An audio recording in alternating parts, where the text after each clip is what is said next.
Bendiciones, hermanos. En este día estudiaremos la palabra de Dios en la carta a los Colosenses, capítulo 2, de los versos del 13 al 23. Colosenses 2, del 13 al 23. Y daré lectura a la palabra de Dios. Y a vosotros, estando muertos en pecados y en la incircuncisión de vuestra carne, os dio vida juntamente con él, perdonándoos todos los pecados, anulando el acta de los decretos que había contra nosotros, que nos era contraria, quitándola de en medio y clavándola en la cruz. Y despojando a los principados y a las potestades, los exhibió públicamente, triunfando sobre ellos en la cruz. Por tanto, nadie os juzgue en comida o en bebida, o en cuanto a días de fiesta, luna nueva o días de reposo. Y todo lo cual es sombra de lo que ha de venir, pero el cuerpo es de Cristo. Nadie os prive de vuestro premio, afectando humildad y culto a los ángeles, entremetiéndose en lo que no ha visto, vanamente hinchado por su propia mente carnal, y no haciéndose de la cabeza, en virtud de quien todo el cuerpo, nutriéndose y uniéndose por las coyunturas y ligamentos, crece con el crecimiento que da Dios. Pues si habéis muerto con Cristo en cuanto a los rudimentos del mundo, ¿por qué, como si vivieses en el mundo, os sometéis a preceptos tales como no manejes, ni gustes, ni aun toques, en conformidad a mandamientos y doctrinas de hombres, cosas que todas se destruyen con el uso? Tales cosas tienen a la verdad cierta reputación de sabiduría en culto voluntario, en humildad y en duro trato del cuerpo, pero no tienen valor alguno contra los apetitos de la carne. Amén. Casi todos los grandes maestros han pensado en imágenes. Y aquí usa Pablo una serie de imágenes gráficas para mostrar lo que Dios ha hecho por nosotros. Por medio de Jesucristo, por supuesto. Su intención de Pablo es demostrar que Cristo ha hecho todo lo que se podía y se tenía que hacer y que no hay por qué introducir otros intermediarios para la plena salvación de los seres humanos. Es lo que afirma Pablo en esta porción. Hay aquí tres imágenes principales. Uno, los hombres estaban muertos en sus pecados. No tenían más poder que hombres muertos para vencer el pecado o para expiarlo. Jesucristo con su obra ha librado a los hombres tanto del poder como de las consecuencias del pecado. Les ha dado una vida tan nueva que solo se puede expresar diciendo que los ha resucitado entre los muertos. Además, según la antigua creencia, Dios solamente tenía interés en los judíos. Pero este poder salvífico de Cristo llega hasta los paganos incircuncisos. La obra de Cristo es una obra de poder, porque pone nueva vida en personas muertas. Es una obra de gracia, porque alcanza a todos los que no tenían razón para esperar los beneficios de Dios. 2. Las imágenes se hacen aún más gráficas, como dice la versión Reina Valera. Él anuló el acta de los decretos que había contra nuestra, que nos era contraria, y la quitó de en medio, clavándola en la cruz. Y nosotros, me atrevería pues, lo hemos traducido por borró la lista de cargos que exponía todas las deudas que habíamos reconocido o adquirido. Una lista de cargos que estaba basada en las ordenanzas de la ley. Hay aquí dos palabras griegas sobre las que se construye toda la ilustración. La palabra para acta de los decretos o lista de cargos es heirografón, que quiere decir literalmente un autógrafo, pero que tiene el sentido técnico que cualquier lector de entonces entendería de un reconocimiento de una deuda firmada por el deudor. Los pecados de los hombres habían ido alargando una lista interminable de deudas que se tenían con Dios, que se podía decir que todos los hombres reconocían. Más de una vez se presenta en el Antiguo Testamento a los israelitas escuchando y aceptando las leyes de Dios, e invocando maldiciones sobre sus propias cabezas si dejaban de cumplirlas.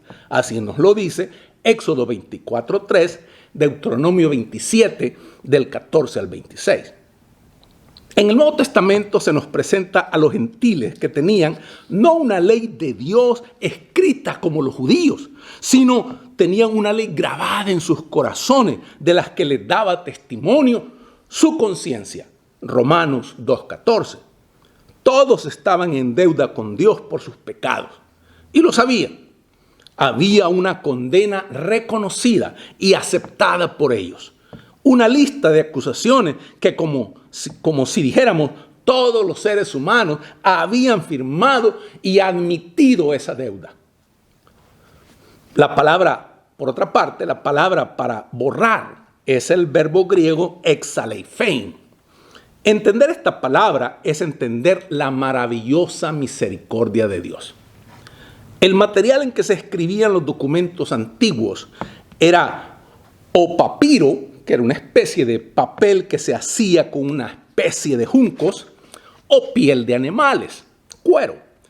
Los dos eran bastante caros y no se podían malgastar. La tinta antigua no contenía ácidos. Se secaba sobre la superficie del papel, sin descomponerlo como hace la tinta moderna, corrientemente, ¿no? Algunas veces el escriba, para ahorrar papel, usaba un papiro o un pergamino de segunda mano, es decir, que ya estaba escrito. Para ello, se servía de una esponja y borraba lo que estuviera escrito. Como estaba solo en la superficie del papel, se podía dejar el papel como nuevo. Dios, en su maravillosa gracia, anuló el informe de nuestros pecados, nuestra deuda, tan completamente como si no hubiera existido, sin dejar ni rastro. Pablo prosigue diciendo que Dios tomó el acta condenatoria y la clavó en la cruz de Cristo. Solía decirse que en el mundo antiguo, cuando se cancelaba una ley u ordenanza, se ponía en un tablón de anuncios atravesada con un clavo. Pero es dudoso que sea eso a lo que Pablo se refiere aquí. Más bien parece ser que en la cruz de Cristo fue crucificada, fijada a la cruz, el acta condenatoria que había contra nosotros. Fue ejecutada y dada por cumplida, de manera que no se pudiera volver a reclamar aquella deuda. Pablo parece haber escrutado las actividades humanas para encontrar una serie de ilustraciones que mostraran lo totalmente que Dios en su misericordia había destruido el documento de nuestra condenación. Esto es de veras la gracia, y esa nueva era de la gracia se magnifica aún más en otra frase más bien oscura. La lista de cargos había estado basada en las ordenanzas de la ley.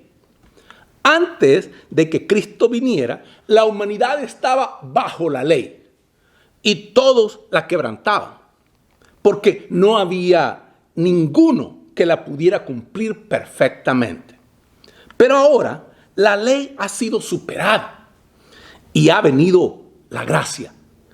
El ser humano ya no es un delincuente que ha quebrantado la ley de Dios y está a la merced del juicio de Dios. Es un hijo que estaba perdido y puede ahora volver a casa y dejarse así abrazar por la gracia de Dios. Otra gran escena aparece en la pantalla de la mente de Pablo. Jesús ha despojado a los poderes y autoridades y los ha hecho sus cautivos. Como ya hemos visto, en el mundo antiguo creían toda clase de ángeles y espíritus elementales, muchos de los cuales estaban empeñados en destruir a las personas. Eran los responsables de los casos de posesión demoníaca y de cosas semejantes. Eran hostiles a la humanidad. Jesús los conquistó para siempre. Los despojó. La palabra que se usa aquí quiere decir quitarle las armas y la armadura a un enemigo vencido. De una vez para siempre, Jesús quebrantó su poder. Los expuso a la vergüenza pública y los llevó cautivos en un desfile triunfal. La alegoría se refiere al triunfo de un general romano que hubiera obtenido una victoria realmente señalada, distinguida, y se le concediera desfilar con su ejército victorioso por las calles de Roma, llevando tras sí a los reyes y gobernantes de los pueblos que había vencido. Los mostraba públicamente como su botín. Pablo piensa en Jesús como conquistador, desfilando en un triunfo cósmico, y lleva detrás los poderes del mal para que todos los puedan ver derrotados para siempre. En estos cuadros presenta Pablo la total suficiencia de la obra de Cristo. El pecado ha sido perdonado y el mal conquistado. ¿Qué más se necesita? No hay nada que el conocimiento y los intermediarios gnósticos puedan hacer por la humanidad. Cristo ya lo ha hecho todo. Veamos ahora la porción que va desde los versos del 16 al 23. Hemos considerado desde el 13 al 15. Veamos ahora del 16 al 23. Este pasaje contiene ciertas ideas gnósticas básicas, entremezcladas entre sí, valga la redundancia. Pablo está advirtiendo en él a los creyentes que no adopten ciertas prácticas gnósticas, porque el hacerlo supondría más un retroceso que un avance en la fe. Estas son las 4 prácticas gnósticas. Primero, está el ascetismo gnóstico, versículos 16 y 21. Se trataba de una enseñanza que implicaba un montón de reglas sobre lo que se podía comer o beber. En otras palabras, se trataba de una vuelta atrás a las leyes dietéticas de los judíos, con sus listas de cosas limpias o inmundas. Según hemos visto, los gnósticos consideraban toda la materia esencialmente mala. Si la materia era mala, también lo era el cuerpo. Si el cuerpo era malo, se podía llegar a una de 2 conclusiones. Primero, si el cuerpo era esencialmente malo, no importaba lo que se hiciera con él. Siendo malo, se podía usar o abusar de cualquier manera, porque no había ninguna diferencia. Y segundo, si el cuerpo era malo, había que tenerlo sojuzgado, había que maltratarlo, debilitarlo y suprimir sus impulsos. Es decir, el gnosticismo podía conducir o a una inmoralidad total o a un ascetismo riguroso. Y es a esta última conclusión a la que se refiere aquí Pablo. Dice, en efecto, no tengan nada que ver con los que identifican la religión con leyes acerca de lo que se puede o no se puede comer o beber. El mismo Jesús había dicho que era indiferente lo que uno comiera o bebiera. Mateo 15 del 10 al 20 y Marcos 7 del 14 al 23. Pedro tuvo que aprender a dejar de hablar de alimentos limpios o inmundos. Hechos 10.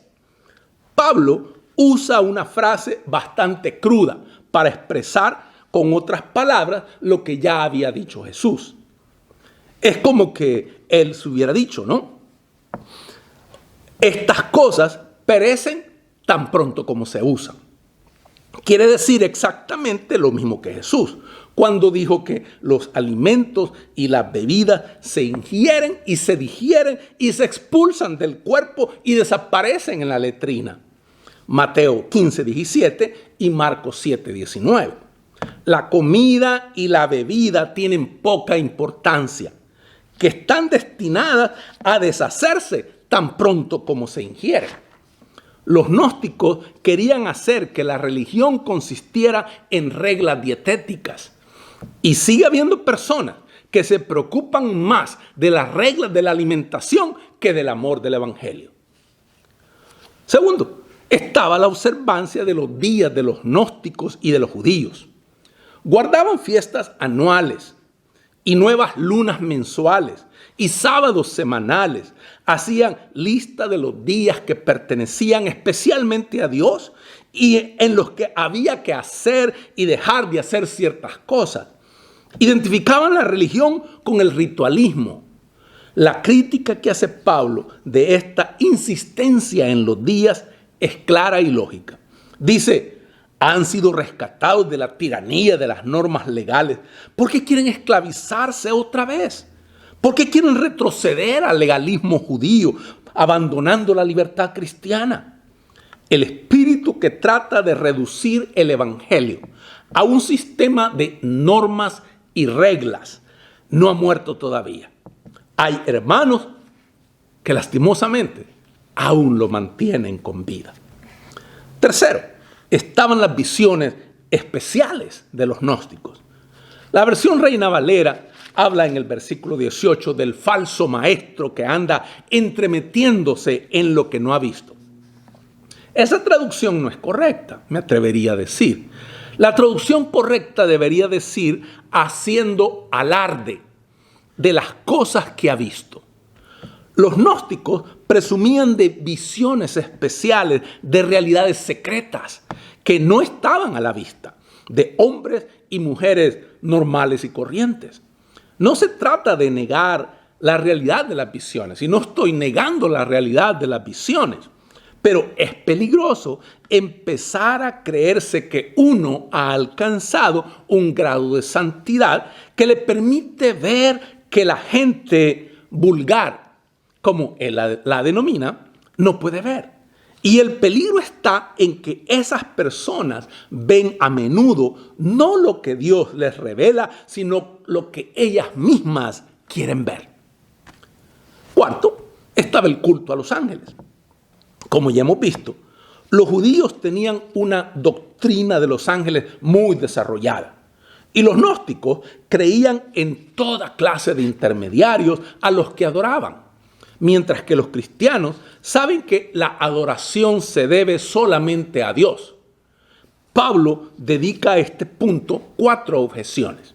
Primero, dice que esta clase de cosas no es más que la sombra de la verdad y que la realidad está en Cristo.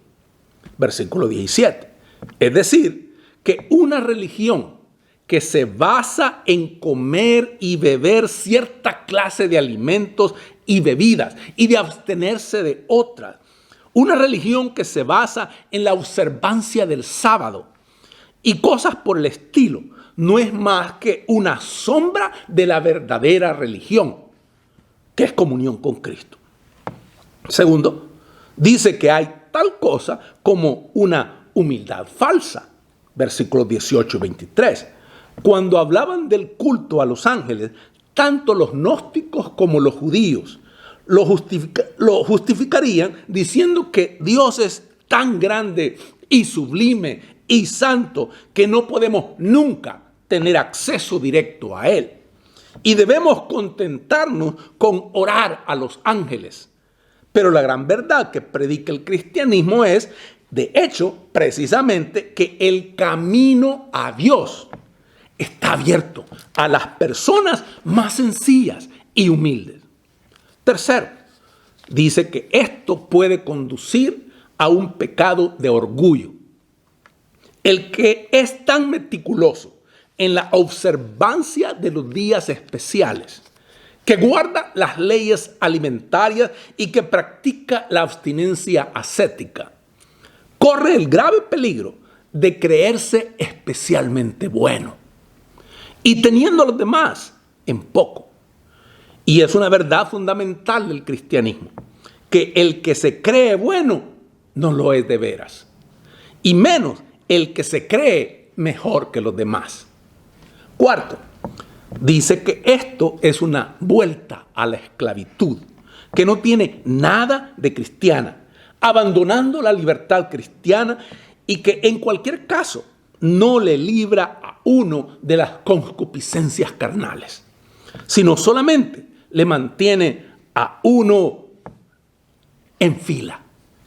La libertad cristiana no viene de tratar de restringir los deseos con reglas y normas, sino de la muerte de los malos deseos y del surgir a la vida de los buenos deseos, en virtud de que el cristiano está en Cristo y Cristo está en el cristiano. Hermanos, que Dios les bendiga.